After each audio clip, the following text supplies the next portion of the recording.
Magandang araw mga kaibigan. Nako mga kaibigan, mainit itong pag-uusapan natin. Naku po, BP Sara nagpakalat ng kahihiyan, Senadora Amy nagpakababa, Grupong Duterte kaya pala matindi ang paninira at BP Sara tinawag na tanga. Abay grabe mga kaibigan, matapos ang magandang resulta sa SONA ng Pangulo, abay sunod-sunod ang paninira ng mga Duterte.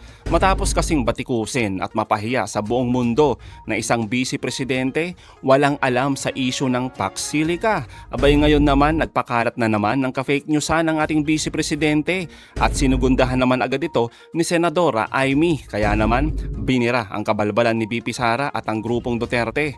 Naku, abangan nyo po yan. Pero bagong lahat, pakilike muna ang ating video, pakishare na din po at subscribe na po kayo sa ating channel. Unahin na po muna natin ito mga kaibigan dahil nga sa magandang pagtanggap ng taong bayan sa SONA ng Pangulo at tuloy-tuloy ang kanyang pagtatrabaho, abay sunod-sunod din po ang paninira ni BP Sara at ni Senadora Amy at syempre ang Grupong Duterte. Pakinggan po natin to.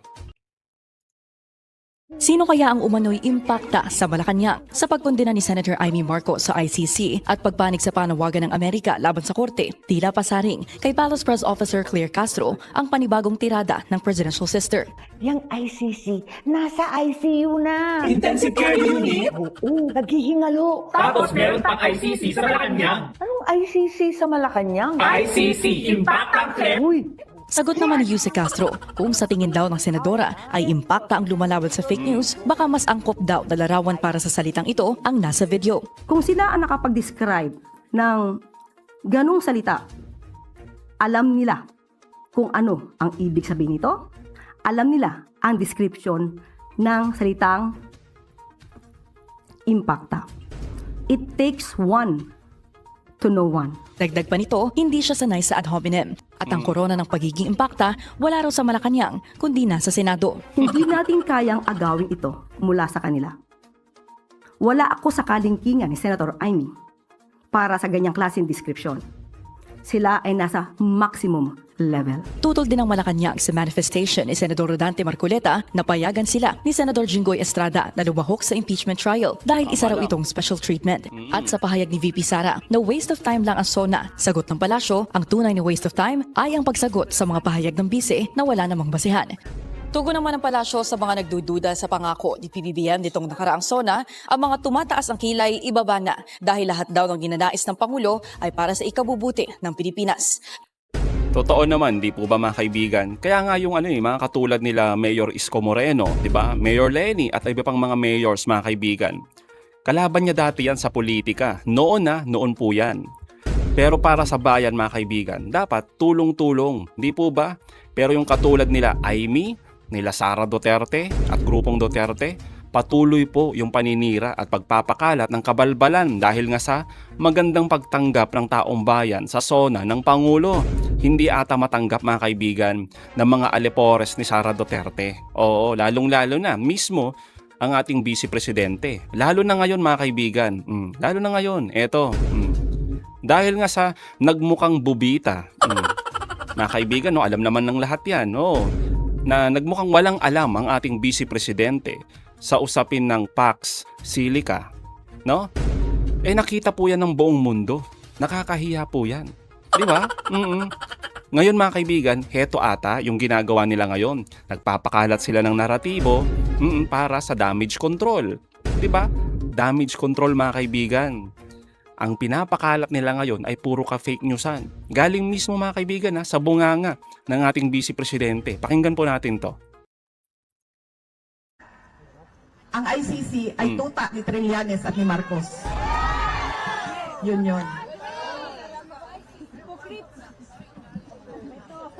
Because the ICC has no other case except for the case of President Rodrigo Duterte. Alam nyo yung mga kaibigan, no? Fake news yung pinapakalat dito ni Sara Duterte. Tapos gina-justify pa niya talaga. Ay nako talaga mga kaibigan, no? Hindi po totoo yan na ang hawak ng kaso ngayon ng ICC ay yung kaso lang ni Duterte. Hindi po totoo yan. Puro kasinungalingan. Ay nako talaga, oh. May active po, madami po active cases mga kaibigan. trial stage. Mga ongoing warrants ang ICC laban sa mga leader mula sa mga katulad ng Russia, Israel, mga kaibigan, Sudan, ano pa ba, Uganda, at marami pa pong iba. So hindi lang po na kaso ang hawak ngayon ng ICC, si Duterte lang.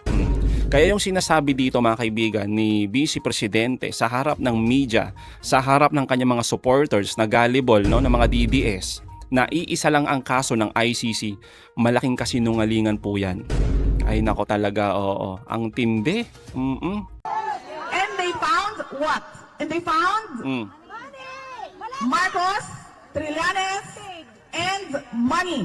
Maleta ang pinag-uusapan dito. Ay nako talaga, mga kaibigan, no. Para lang matakpan yung kabubitahan nito, mga kaibigan, no, sa pagdating sa mga issue, no.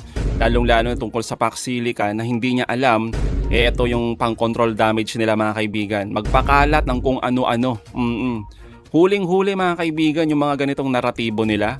Una, para itago ang kawalang alam at pakialam ng ating Vice Presidente sa mga problema ng bansa. Di po ba? Tulad na lamang yon yung issue ng Paxilica, gutom, baha, mga kaibigan, lalong-lalo na sa mismong lugar nila, sa Davao City.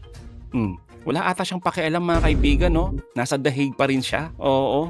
Tapos pangalawa, mga kaibigan, para palabasin. Eto matindi. Para palabasin na pinag-iinitan lang sila ng ICC. Gustong i-frame, no, sa mga kababayan natin na walang ibang ginagawa ang ICC kundi targetin at pag-initan lang ang pamilya Duterte. Grabe, mga kaibigan. Kaya yung mga kababayan natin, no, na sinasabi nga natin na mga DDS na gullible. Maling-mali ang pahayag ng inyong idol. Oo, si Vice Presidente. Maling-mali po na yung ICC na walang hinahawakang any kaso ngayon, kundi si Duterte lang. Mali po yun. Hindi binuo ang ICC para sa iisang tao lang o pamilya para pag-initan tulad ng mga Duterte.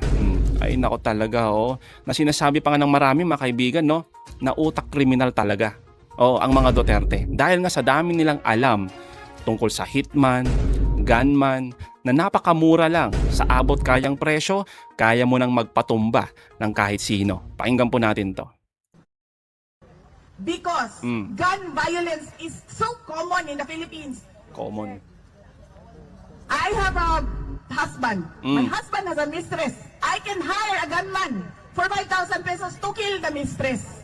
That is how, for 5,000 pesos. That is how bad gun violence. Grabe, mga kaibigan, no? Galing sa bunganga ng ating Vice Presidente. Alam na alam niya, mga kaibigan. Gunman, oo, for 5,000 pesos. Ang galing, mga kaibigan. Kaya hindi na tayo magtataka, no? Kung totoo man o hindi, yung may nakausap daw siyang assassin para itumba ang Pangulo. Wala, mga kaibigan. Sabi nga dito ni Attorney Ibanez, mga kaibigan, eto. Yan. What an idiot talaga. Napakatanga. Oo. Ipapangalandakan niya gaano kadali mag-hire ng gunman. Pareho lang sila ng tatay niya. Totoo naman, di ba, mga kaibigan? Kitang-kita naman, no? Talagang pinangalandakan pa, no? Tsaka ito, mga kaibigan, ito lang. Yung sona ng Pangulo, mga kaibigan, no? Balikan lang po natin. Yung sona ng Pangulo. After kasi ng sona niya, dumiretso kasi siya sa Davao. Alam naman nating lahat, mga kaibigan, no, na binaha yung mga kababayan natin dyan sa Davao City, baluarte mismo ng mga Duterte. Matagal na umanong problema yan, yung baha at yung mga relocation at yung pabahay na mura at komportable. Pero, mga kaibigan, hindi na ibigay at nasolusyonan ng mga Duterte. Kaya ba mas lalong nagpakalat ng ka-fake newsan ngayon? Dahil dito, mga kaibigan, sampal kasi sa kanila ito eh. Tingnan nyo po ito, yung ginawa ng Pangulo after po ng SONA. Pumunta siya sa Davao City. Tingnan po natin to. Kasi dati, ito sa house and lot talagang pinag-uusapan na except sa cities na ginagawang mid-rise. Dati, 5-story. So ito, ganun din, 1, 2, 3, 4, 5, pero mas malaki yung building. At hindi ganito karami sa isang development. So, we're looking just to see. Hindi pa tapos to. Ang idadagdag pa, ilang building pa? 42. Altogether, 42 buildings ito. So, 7,000 plus ang unit na maitatayo pagka natapos na lahat ito. tinitignan ng planning, mga nagpaplano kung maglalagay pa ng eskwela, baka pwede na lahat ng pinuntahan namin may bata eh. So baka kailangan ng eskwela, pero basta kasi ang ginagawa natin ngayon, hindi lang tayo gumagawa ng bahay, gumagawa tayo ng community. Eto mga kaibigan, sa Davao City to mga kaibigan ha. Ang ganda po ng proyekto ng Pangulo natin dito. Davao po ito, baluarte ni Duterte. Oo. Nakumpleto na lahat dahil mahirap tirahan kung wala naman pupuntahan yung mga bata, walang malapit na palengke, hindi malapit sa trabaho. Yun ang mga titignan natin, hindi lang yung pagpatayo ng bahay. But we'll be continuing. Siguro lahat ito, yung buo nito matatapos by end next year. Di ba? Sakali, baka sakali. Matatapos natin yan by the end of next year, lahat ng 42 na buildings. At isa pang bagay, nandito si Sec Vince Dizon, magpapaiwan siya rito, pupuntahan niya lahat ng nabaha in the southern portion. Dahil ang problema, meron palang master plan yun na 2023. For whatever reason, hindi ginawa doon sa yung mga ibang project. Kaya babalikan natin para yung master plan na para doon ay matapos na. Para hindi na tayo makakakita ng baha na kagaya ng nakita natin recently. Galing no mga kaibigan ng ating Pangulo. Yan ang ganti. Oo, yan ang ganti ng ating Pangulo sa pamilya Duterte. Yan ang napakagandang ganti mga kaibigan, no? Bigyan ng magandang pabahay ang mga kababayan natin dyan sa Davao City. Solusyonan yung mga matitinding problema dyan tulad ng baha. Ayusin ang mga flood control projects na hindi na-implement ng mabuti nung panahon ni Duterte. Kahit mayroon naman itong mga kaibigan, no, tumataginting na 51 billion na budget. Saan kaya napunta mga kaibigan, no? Kaya yung sinasabi ni Sara Duterte mga kaibigan na pinopolitika lang sila ni Pangulong Marcos. Abay, wala mga kaibigan. Kumbaga, basura na yung ganung rason, di ba? Kung pinapabayaan tayo ng ating Pangulo, lalong-lalo na dyan sa Davao City, abay hinayaan niya na sana na malubog na lang kayo dyan. Malubog kayo ng baha.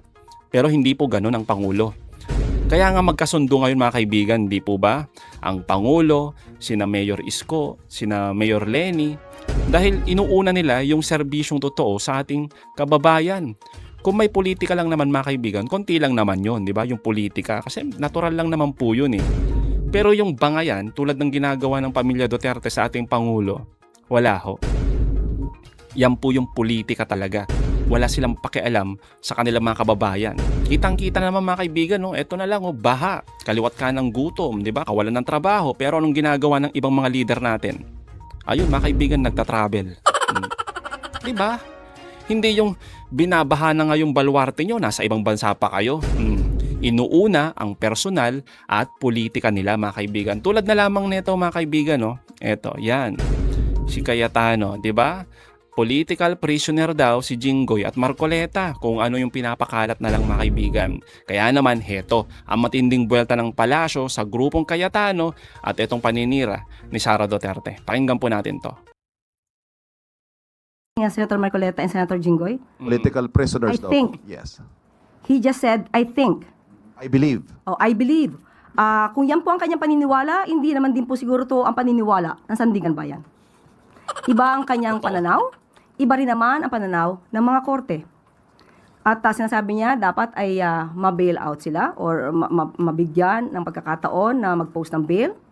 Hindi po kay Senator Alan Cayetano ang pagpapasya. Nasa korte, nasa Sandigan Bayan. Correct. So kung ano man ang mga kanyang binanggit, kung yan ang paniwala niya, political motivation, maaari naman po siguro siyang tumayo na lawyer sa dalawa para ito'y mapatunayan. But definitely, may mga ebidensyang nakita at yung dalawa po na senador, ay maaari naman nila itong pasinungalingan habang sila po ang magbibigay ng kanilang depensa.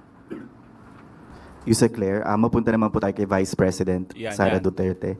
Sa kanyang interview sa The Hague, kausap niya yung mga supporter niya po, no, natanong siya kung pinanood niya or binasa man lang yung SONA ng Pangulo. Ang sabi niya po, hindi niya po binasa or hindi rin po siya interesadong panoorin because it's a waste of time of the Filipino people. Coming from the Vice President, ano po ang reaction niyo po na dito?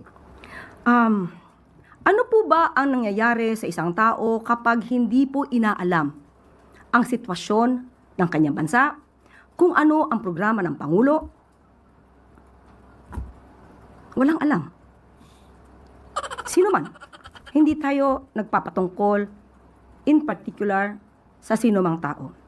Ang SONA, ito po ay paraan, ito ay ang pag-uulat ng Pangulo ng kanyang naging accomplishments, kung ano pa ang gagawin ng gobyerno para sa taong bayan. Totoo. Ito po ay base sa konstitusyon. Ang hindi pagbibigay respeto sa SONA ay hindi pagrespeto sa konstitusyon, hindi pagrespeto sa institusyon. May mga tao na ang nais ay manatiling walang alam, mangmang ang mga kababayan, mas madaling maging or manipulahin ang mga taong walang alam. So sa mga kababayan natin, lagi tayong maging mapanuri. Obligasyon po nating alamin ang katotohanan at huwag tayong sumunod sino man na nag-uudyok na manatili tayong mangmang sa katotohanan. Mabubulag po tayo dyan. Obligasyon po nating alamin para hindi tayo manatiling mangmang sa katotohanan. During that interview, natanong din po siya tungkol sa loobin niya kung expected bang makulong si former House Speaker Martin Romualdez dahil nabanggit ni Pangulong Marcos yung kanyang pinsan po sa kanyang SONA. Ang sabi niya, yung sa 20 pesos nga lang na bigas, hindi natupad. Meron din daw po siyang hiniling noong pumayag siyang tumakbo. Yung isa po gusto niyang gawin para sa kanyang anak, mga anak na gagawin niya gabi-gabi. Kaya para sa kanya, hindi pa rin tinupad to ng Pangulo. So bakit pa daw po maniniwala at manonood sa SONA? Parang ito po yung waste of time sagutin dahil sa walang basihan at walang kakwenta-kwentang mensahe. Totoo. Alam po natin na lahat ng ito ay kasinungalingan. Nandiyan ang 20 pesos kada kilo na bigas na marami na pong nakaka-avail. Marami na pong nabibinipisyuhan sa mga kadiwa centers natin. At yung patungkol sa kanyang hiling, kayo na po ang mag-compute. Kung ito ay napatupad, kung magkano magiging gastos ng gobyerno. Kung ito mang kanyang hiling ay ipinatupad ng Pangulo. No, Yusek, na-mention din kasi ni VP Sara doon sa interview sa The Hague na the administration is a dictator and that she's not even sure if we will have an election in 2028. Alam naman po natin ang konstitusyon. So, again, it's a waste of time to make a response on that statement. Next question. Next question mula kay Harleen Delgado, Waste of ABS-CBN. time. Yusek, another follow-up on VP Sara. Sabi ko, next question. But in a separate interview, Yusek, she was asked about the recent incidents of school violence in the country, and she called it a manifestation of a weak leadership. Kaya raw po nagkakanya-kanya na yung mga tao and even government employees. Allow me to quote her, Grabe. Yusek. Kasi nawawala yung moral ascendancy ng pinakataas, yung mga nasa taas. Pag sinabi nating nasa taas yung ating president, yung ating mga cabinet secretaries at iba pang nagtatrabaho sa Office of the President, kapag ganyan yung nakikita ng mga tao, nawawala yung respeto. What does the palace make of that? Anong incident yung pinatutungkulan niya? Yung school violence like the Tacloban shooting. Mabilis pong nagsagawa ng aksyon ang pamahalaan. Pati po ang PNP, ang mga kapulisan natin sa nasabing lugar. At ngayon po ay gumagawa ng aksyon para ito ay marisolba. Mas maganda po talagang alamin kung anong programa ng Pangulo para hindi po tayo nabubulag sa katotohanan. Senator Amy Marcos released a video yesterday.